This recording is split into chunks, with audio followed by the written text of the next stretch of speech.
শুধু তোমারই জন্য আজকের পর্বে আমরা এটাই দেখতে চলেছি যে রাহুল এবং রাহি তারা দুজন দুজনের মনের কথাটা দুজন দুজনকে বলতে চায়, দুজন দুজনকে আবারও কাছে পেতে চায়, তারা দুজন দুজনের মনের কথাটা শুনতে চায়। কিন্তু কিভাবে তারা এই কথাগুলো বলল এবং কথাগুলো শোনার পরে রাহুলের কথা শুনে রাহি কোন উত্তর দিল এবং রাহির কথা শুনে রাহুলের মনের মধ্যে কোন ভালোবাসার জগৎ তৈরি হলো, পুরো বিষয়টা আমরা আজকের পুঙ্খানুপুঙ্খ আলোচনা করতে চলেছি। এর পরবর্তী মুহূর্তেই আমরা প্রথমে প্রাথমিক পর্বে আমরা এটা দেখতে পাচ্ছি যে রাহুলের বাবা রাহিকে বারবার বলতে লাগে, রাহিমা তুই কি জানিস, তুই কি পারবি, তুই কি বুঝতে পারছিস যে রাহুলের এই বিষয়টা, রাহুলকে তুই মেন্টালি প্রিপেয়ার করতে পেরেছিস তো? তখন রাহি বলতে লাগে, হ্যাঁ বাবা, অবশ্যই ওকে পারতে হবে, আমি তো আছি, আমি অবশ্যই রাহুলকে প্রিপেয়ার করে দেবো আগামী দিনের জন্য। কারণ ও জিতলে তো শুধু ওর লাভ নয়, সেক্ষেত্রে আমারও কিন্তু একটা আলাদা লাভ রয়েছে, সেটা আমি আপনাকে বলে বোঝাতে পারবো না। এদিকে তখন রাহুলের বাবা বিষয়টাকে আশ্বস্ত হয়ে এবং সেখান থেকে চলে যায়, আর রাহি অবাক দৃষ্টিতে নির্বাক চলচ্চিত্রের মতো দাঁড়িয়ে থাকে। সে যে কি করবে তার আকাশ পাতাল ভাবনার জগতে হারিয়ে যায়। অন্যদিকে আমরা দেখতে পাচ্ছি রাহুল রয়েছে জিয়ার কাছে এবং জিয়া বারবার বলছে, তুই আমার কাছে বস, তুই আমার কাছে বস। এমন সময় সেখানে ভিক্টর চলে আসে, আর ভিক্টর আসার পরবর্তী মুহূর্তেই সেখানে বলতে লাগে, আরে কি ব্যাপার, আরে ব্রাদার তুমি যাও যাও, তুমি গিয়ে একটু রেস্ট করো, অনেক ক্লান্ত অনেক প্রশ্রান্ত, তুমি গিয়ে রেস্ট করো। কিন্তু এদিকে জিয়া বলতে লাগে, না ও থাকুক না। কিন্তু ভিক্টর এমনভাবে চোখের একটা চাহনি দেয়, সেই চাহনিতে জিয়া বুঝতে পেরে যায় যে ভিক্টর তার সঙ্গে আলাদা করে কথা বলতে চাইছে। তখন সেখানে জিয়া বলতে লাগে, ঠিক আছে তুই একটু রেস্ট নে, আমি তো সবসময় আমার কথাই ভাবছি, আমার পাশেই থাকতে বলছি, তুই একটু রেস্ট নে, তুই রেস্ট কর, পরে তোর সঙ্গে আমি কথা বলবো। এই বলে কিন্তু রাহুল সেখান থেকে চলে যায়, আর ভিক্টর বলতে লাগে, তুমি এটা কি করলে জিয়া, তুমি এটা কি করলে, তুমি নিজে রাহিকে শেষ করতে গিয়ে তুমি নিজেই সেই বিপদের মধ্যে পড়লে, ছি ছি ছি ছি, এটা তুমি কি করলে রাহি, জিয়া তুমি এটা কি করলে? জিয়া তখন বলতে লাগে, আমি কি করতাম বলো, আমি কি করতাম, কিন্তু আমাদের প্ল্যান এখনো আনসাকসেসফুল থাকবে না, আমার হয়ে তুমি যাবে ওখানে, তুমি যাবে, আমাদের প্ল্যানটা সাকসেসফুল করতেই হবে। এমন সময় সেখানে রাধু চলে আসে, আর রাধু এসে বলতে লাগে, কি ব্যাপার, কি কথা হচ্ছিল তোমাদের সঙ্গে, কি পারবে ভিক্টর, বারবারই জিয়া বলছিল ভিক্টর তুমি পারবে, ভিক্টর তুমিই পারবে। তখন সেখানে রাধুর মনের মধ্যে কিন্তু একটা আলাদা সন্দেহের ঘনঘটা বাজতে শুরু করে দেয়। সবাই যখন চুপ হয়ে গেছে, রাধু তখন বারবার জিজ্ঞেস করতে লাগে, কি হয়েছে কি হয়েছে। এদিকে ভিক্টর তাকে আদর করতে ব্যস্ত হয়ে রয়েছে, কিন্তু রাধু বলতে লাগে, না এসব এখন আমার ভালো লাগছে না, আমাকে শুনতে হবে তুমি কি পারবে, তুমি কি পারবে। এমন সময় সেখান থেকে কিন্তু রাহি যাচ্ছিল, রাহি কিন্তু এই কথাটা শুনতে পেয়ে সেখানে থমকে দাঁড়িয়ে দেয়, কি প্ল্যান সাকসেসফুল করার কথা বলছে, আমাকে শুনতে হবে।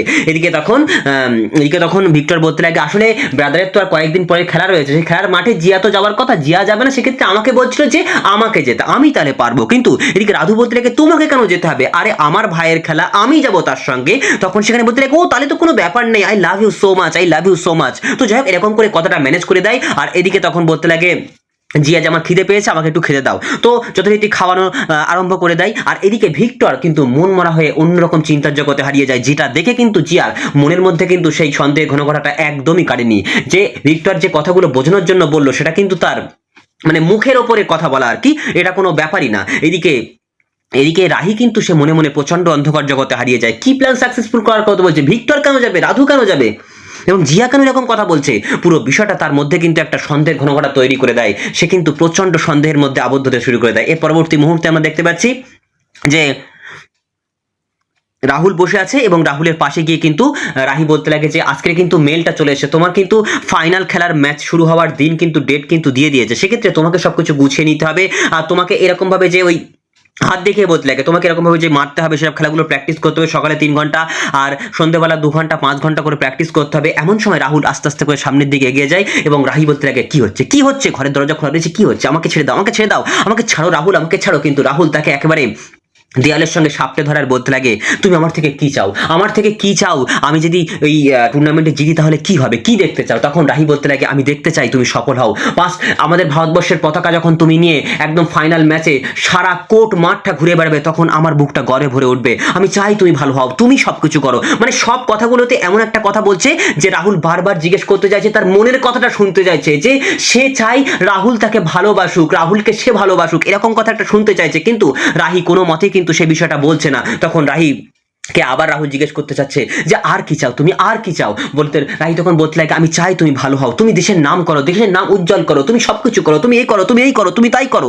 তখন সেখানে রাহুল তাকে ছেড়ে দেয় আস্তে আস্তে করে, আর বলতে লাগে, তুমি আর কিছু চাও না, তোমার আর কিছু চাওয়ার নেই, তুমি চাও না, তুমি চাও না, আমাকে চাও না, আমি জানতে চাই রাহি কি চাই, রাহি রায়চৌধুরী কি চাই, সেটা আমি জানতে চাই। তখন রাহি রাহি বলতে লাগে যে আমি কি চাই, আমি কিছুই চাই না, আমি চাই না কিছুই। রাহুল তখন বলতে লাগে ও তাহলে তুমি চাও যে আমার থেকে মুক্ত হয়ে তুমি একটা অন্য ছেলেকে বিয়ে করে সুখে শান্তিতে ঘর বাঁধতে, সেটাই চাও তো তুমি? আচ্ছা রাহি, তুমি কি আমাকে কোনোদিন ভালোবাসতে না? যদি ভালোবাসতে তাহলে এই রাহুলকে কেমন ভাবে ভালোবাসতে?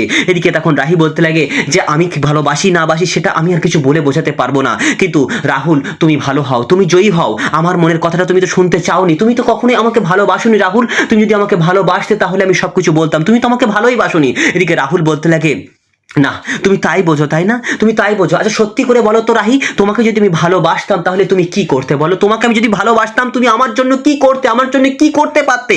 আমার আমার সারা জীবন আমার পাশে থাকতে রাহি? তুমি কি সারা জীবন আমার পাশে থাকতে? রাহি তখন দৌড়ে ছুটে কিচেনে চলে যায় এবং রাহুল আস্তে আস্তে করে তার ভেতরে চলে যায়। কি বলতে লাগে রাহুল তুমি রাহি তুমি কেন চলে আসলে? তুমি আমার প্রশ্নের উত্তরটা দাও। আমি যদি তোমাকে ভালোবাসতাম তুমি কি সারা জীবন আমার পাশে সুখে দুঃখে থেকে যেতে পারতে?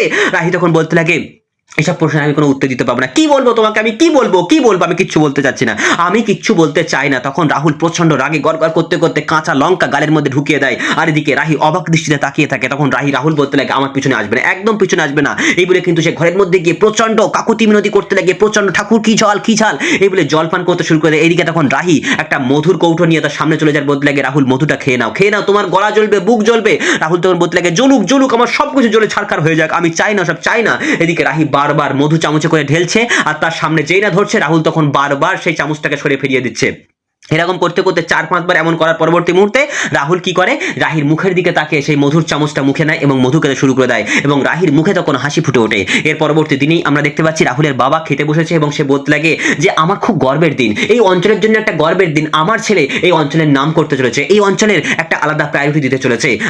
রাহিমা তুমি রেডি তো, তুমি সবকিছু রেডি তো? তখন রাহি বলতে লাগে হ্যাঁ বাবা আমি সব দিক থেকে রেডি আছি, রাহুল অবশ্যই পারবে, অবশ্যই রাহুল পারবে। এদিকে তখন দিদিয়া অর্থাৎ দাদু বলতে লাগে আচ্ছা রাহি তুমি কেন বলো তো, তুমি তো কোনোদিন কোর্টের মাঠে খেলতেই যাওনি, মাঠে পাও রাখোনি, তাহলে তুমি এত কনফিডেন্স পাও কি করে, তুমি এত জানো কি করে?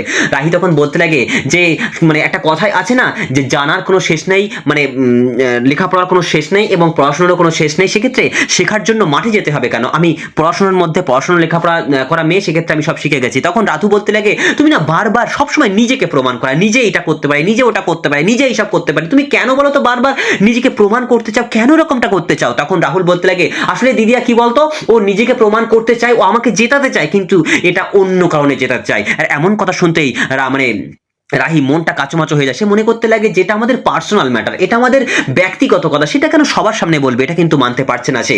এদিকে তখন রাহুলের বাবা বলতে লাগে যে তুই কেন বলতো রাহুল তুই এইসব কথাগুলো বলছিস, আমার কথাটা তোরাই ভুল হয়েছে, আমি একটা আনন্দের খবর দেওয়ার জন্য কথাটা বললাম আর তুই এখানে এরকম একটা করলি। রাহুলের মাও বকাবকি করতে শুরু করে দেয়। এমন সময় জিয়া দৌড়ে এসে কিন্তু একেবারে রাহিকে বুকে জড়িয়ে ধরে বলতে লাগে দিদি ভাই তুই ঠিক আছিস তো, তুই ঠিক আছিস তো, আমার না প্রচন্ড কষ্ট ছিল, তুই ঠিক আছিস তো, ঠিক আছিস তো, এই বলে কিন্তু সে আদিক্ষা দেখাতে শুরু করে দেয়। তখন রাহুল প্রশ্ন করতে লাগে আচ্ছা এই যে বিষয়টা ঘটেছে আমাদের বাড়িতে পিকনিকের দিন, এই কথাটা তিতলি জানলো কি করে? আমরা তো ও বাড়িতে বলিনি, কারণ ও বাড়িতে প্যানিক অ্যাটাক শুরু হবে, সেই জন্য তো আমি এই কথা বলিনি, তাহলে জানলো কোথা থেকে? তখন তিতলি অবাক হয়ে যায়, সে কার উপরে দোষ ঝাড়িয়ে দেবে সে কিন্তু কিছুই বুঝতে পারছে না। এমন সময় সে বলতে লাগে ওই তো অ্যানি হ্যারিকে বলেছিল আর সেই জন্য সেখান থেকে আমি শুনে নিয়েছি। আর এমন কথা শুনতেই কিন্তু অ্যানির চোখটা কপাল উঠে গেছে, সে যে কি করবে সে কিন্তু কিছুই বুঝতে পারছে না। আর এদিকে তখন রাহুলের বাবা বলতে লাগে কি ব্যাপার অ্যানি, তুমি হ্যারির সঙ্গে কথা বলছিলে, হাতের সঙ্গে কথা বলে এইসব কথাগুলো কেন বললে, কি করে বললে? আর হ্যারি কখন এসেছিল আমাদের বাড়িতে, কি এসেছিল? আর এমন বিষয়টা যখন ঘটছে অ্যানির চোখ তো দুটো কপালে উঠে গেছে। এদিকে তখন অ্যানির মা অর্থাৎ কনকের চোখটা কপালে উঠে গেছে, সে যে প্রচন্ড একটা শাস্তি তার জন্য অপেক্ষা করছে সে কিন্তু বলার অপেক্ষা রাখে না। আর এদিকে রাহি অবাক দৃষ্টিতে তাকিয়ে রয়েছে এক শূন্য প্রকৃতির দিকে, সে যে তার জীবনের সমস্ত কিছুটা হারিয়ে ফেলেছে। এর পরবর্তী পর্বে কি এমন ঘটতে পারে বলে তোমাদের মনে হয় অবশ্যই কমেন্ট আমাকে জানিও।